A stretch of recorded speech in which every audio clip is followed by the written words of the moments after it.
مس England جیسیکا good نے بھارت میں جاری عالمی مقابلہ حسن مس گلوبل ایشین پیجن بیچ میں ہی چھوڑ دیا ہے۔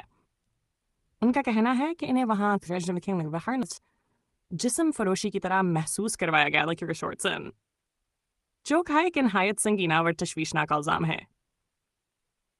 ساگر رے کیا ہوا؟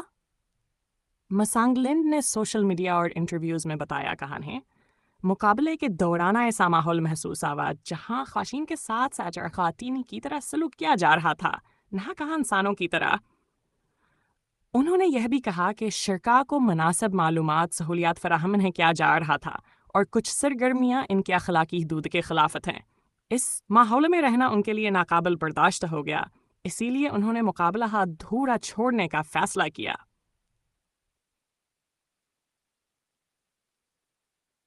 منتظمین کا موقف فی الحال منتظمین کی طرف سے مکمل وضاحت سامنے نہیں آئی ہے، لیکن کچھ رپورٹس میں دعویٰ کیا جا رہا ہے کہ انتظامیہ ان الزامات کو مسترد کرتی ہے۔ اس فیصلے کا اثر مسانگلینڈ کا یہ قدم دنیا بھر میں سرخیوں کا باعث بن رہا ہے اور خواتین کے وقار، باڈی امیج اور حسن کے مقابلوں میں استحصال کے موضوعات پر نئی بحث کو جنم دے رہا ہے۔ ان کا موقفوں کئی خواتین کے لیے آواز بن سکتا ہے جو خاموشی سے ایسے تجربات کا سامنا کرتی ہیں۔